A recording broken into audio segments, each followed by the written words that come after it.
goob media weliin haysa iyo kuwa Somaliland. Haddaba dhegeystayaal, waxaa noo saaran subscribe si aad u hesho wararkayga kuwooda u dambeeya iyo halka waxaan soo dhigno.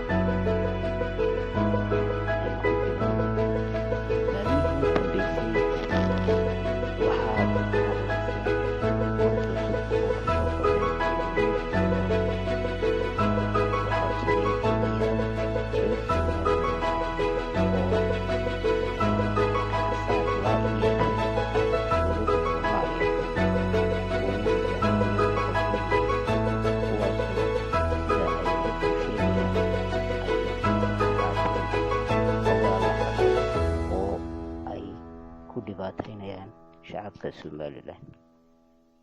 Sida aynu wada ognahay, muddooyinkii ugu dambeysay dowladda Soomaaliya waxa ay dhibaataynaysay geedka sare iyo geed hooseba ay u istaagtay sidii ay u dhibaatayn lahayd dalka Somaliland. Waxa ay kharash iyo lacag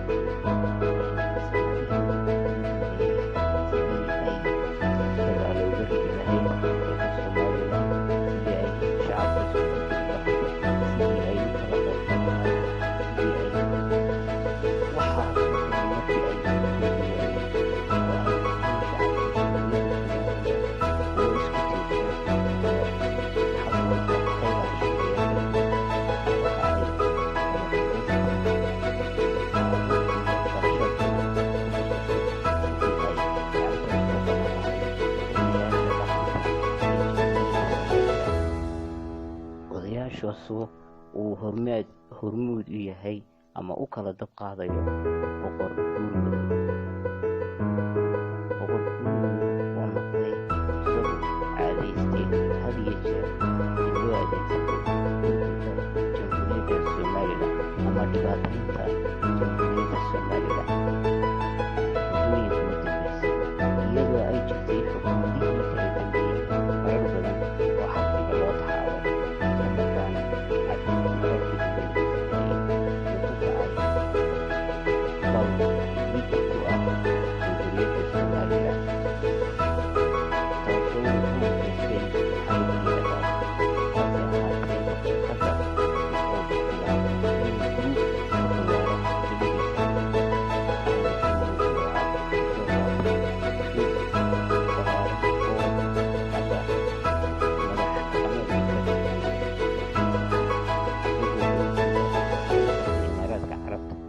halkaana ay ku kulmeen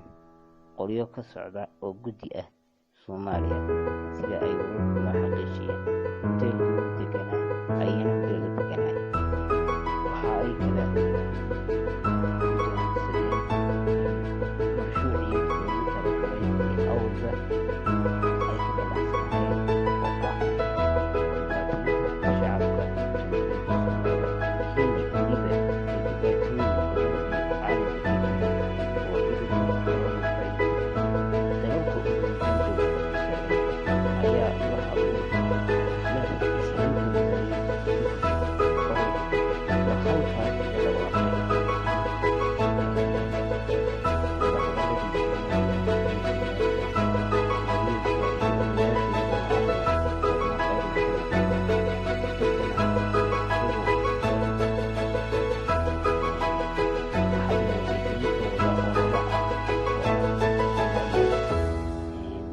meel wax yaalaan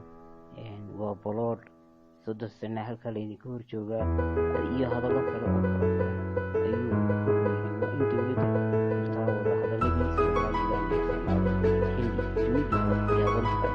oo dunida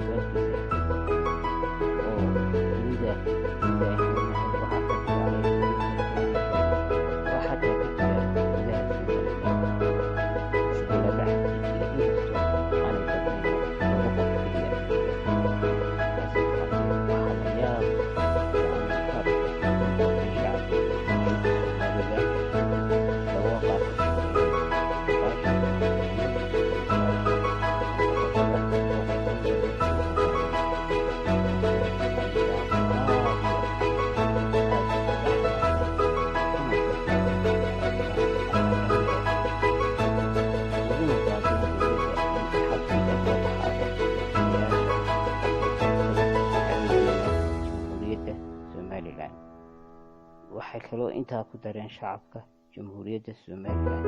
oo siday hadalka u dhigeen mar haddii ay la soo sabteen cadowgeena jamhuuriyadda Somaliland in ummaddaas xabsiga loo taxaabo lagana qaado xilkii ay ummadda u hayeen. Inkastoo aanay dowladda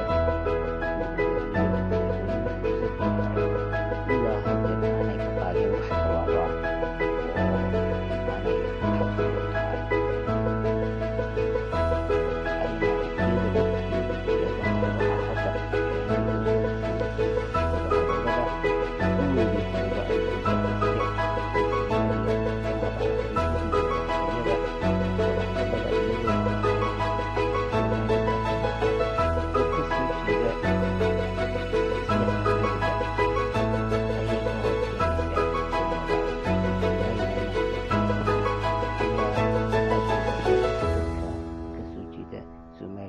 ee ku nool Muqdisho wax wadahadal oo inoo furmi karaa ma jirto. Sidoo kale waxay Somaliland u dhigtay in qodobadii lagu heshiiyey shantii shir ee ku horeysay iyo shirarkii badnaa ee ku horeeyey haddeer wixii lagu heshiiyey inay dowladda Soomaaliya si degdeg u fuliso ilaa heshiisyadii hore inaan wax wadahadal ka furin dalka Soomaaliya, kaasoo ay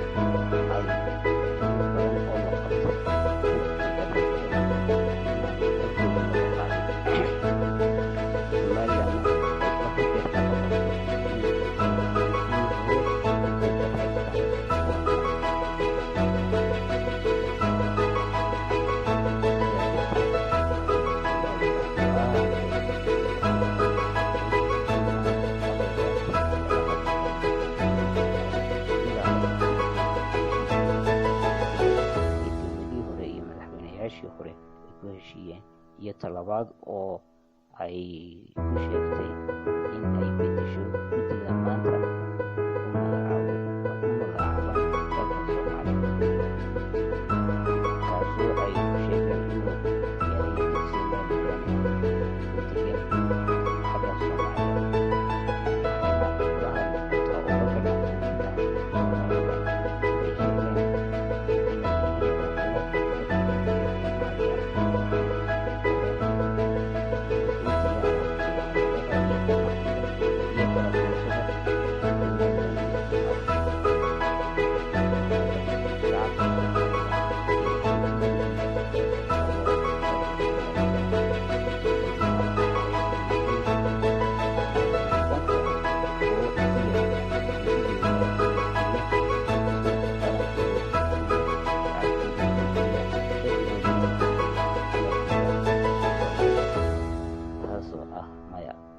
waayo 30 sannadood waxay ay maal iyo aqoon iyo hanti hayeen waxay ku dhisteen dalka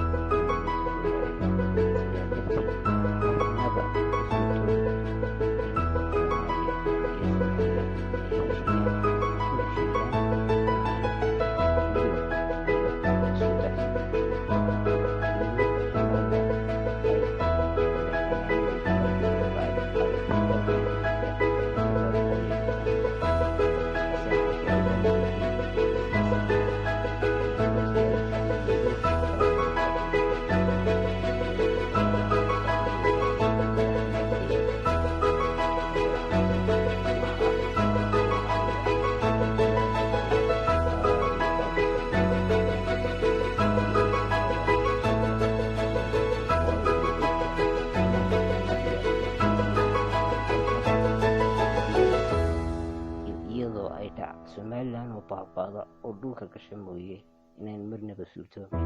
in dib loo dego. Somaliland lacag gaara bay leedahay, dastuur gaara bay leedahay, hanti gaara bay leedahay, isgaarsiin gaara bay leedahay,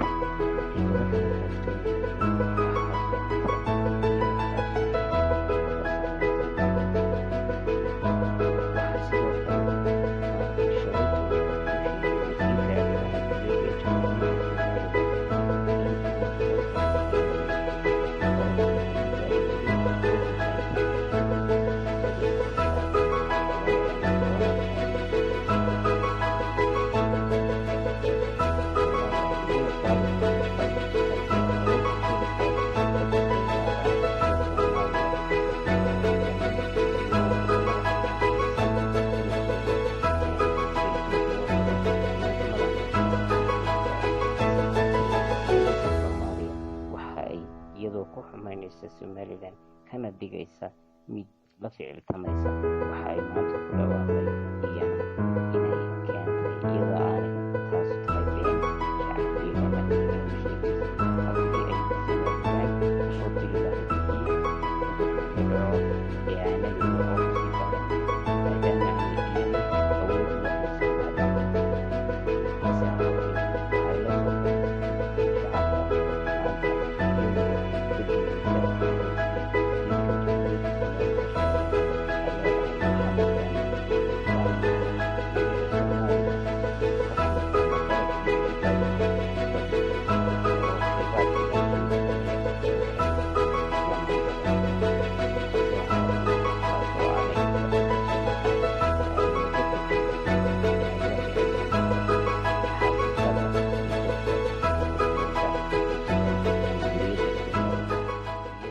Soomaaliyana ay ku guuldareysatay inay shacabkeeda wax runa marnaba u sheegto oo keliya waxqabadkeedii noqday ficiltanka iyo cadaawadda Jamhuuriyadda Somaliland, taasoo ay marba wixii ay yidhaahdaan ama waxyaabo ay ku caadifadeynayso ay hadba la soo fadhiistaan social media. hase ahaatee dalka Somaliland marnaba